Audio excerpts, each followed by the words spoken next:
AM 1430 KRGI 105.5 FM. Good morning. I'm Brian Gallagher.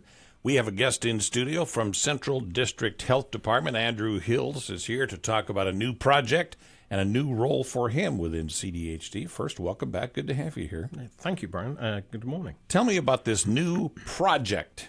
Well, it's a brand new scheme for us, not a brand new scheme in general. The scheme's actually been around for decades from the Department of Housing and Urban Development.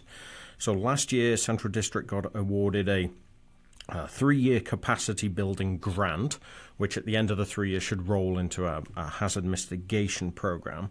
And the purpose of that capacity building grant is to build on local coalition for housing. I know that sounds deeply dull, but what the end goal is that by the end of that 3 years, we'll have a trained roster of contractors working with our local housing coalition, the health department, landlords, to be able to remediate lead paint in people's houses.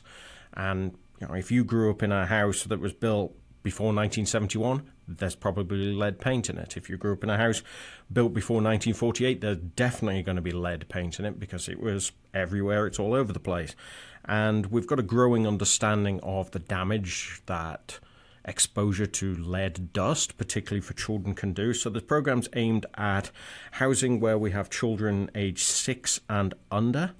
And it's supposed to try and solve a generational problem where we're remediating lead in housing through a variety of different methods. As I say, it's quite a complicated program, so it'll take a couple of years to get set up. And at the end of it, we should be in a position where through this coalition, we'll be able to help people remove lead paint from their home. This is a huge step forward, and with a lot of the construction that's going on right now, you're saying, I won't have to worry about that, but there are plenty of homes around that have some tenure. Maybe they've been remodeled along the way, but that doesn't mean that they've been stripped down to the studs. A lot of times there's a lot of surface work that is done, so you may still have some areas that are worth looking at.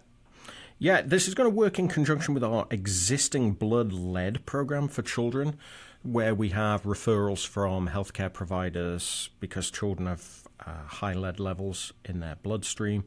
We have a lead paint assessor with some technical equipment to go and identify lead in people's houses. And then we have a health educator as well to try and address some of the learning issues. The most common place to find lead paint inside your home is probably around the windows. On the outsides of older homes, maybe people have resided their house, but did they pressure wash off the old lead paint? In which case that's probably in the soil underneath, and then when it's dry and dusty, that can then get walked back into the house. And just as an indication, the action level for lead on floors is 5 micrograms per square foot. That means nothing as a number until you realize that a single grain of sand is 50 micrograms. So you think about something, the 10th of the amount of a single grain of sand per square foot is the action level. So this is an amount of lead dust you won't even be able to see or identify in your home. You're just going to have to clean it, and then we're going to try and remediate it later on. So the big issues for homeowners, really, if they're concerned about this, they will be able to get more information from CDHD online as we put more information out, from HUD Direct through their lead mitigation information they put online. And the proper maintenance of your own home, making sure that it's painted and regularly cleaned, is a big issue. As we roll this out, hopefully we'll be able to start making some progress and removing some of the potential for this lead paint to transition from these old homes into children, because it does long-term damage. Andrew Hills is the new lead project manager on behalf of Central District Health Department. You said this is going to take time to roll out. Obviously, there will be many questions that are bound to pop up. So if people would like to find out some early information on this, how do they do that? Well, at the moment, online, all we have is an announcement for it because we are still putting it together. We haven't even designed the software system that we are going to use to enroll people within it. That's why this is such a complicated program that it's going to take 3 years for us to set up, because we're not just going to try and copy someone else's program. We have a unique community, and we want our program to reflect the needs of our community. But in the short term, they can get information from the health department or through HUD, and that's part of their Healthy Homes program, the lead reduction. Keep an eye and an ear out for all of that, because it is something that can have an impact on your world, your life, and your home.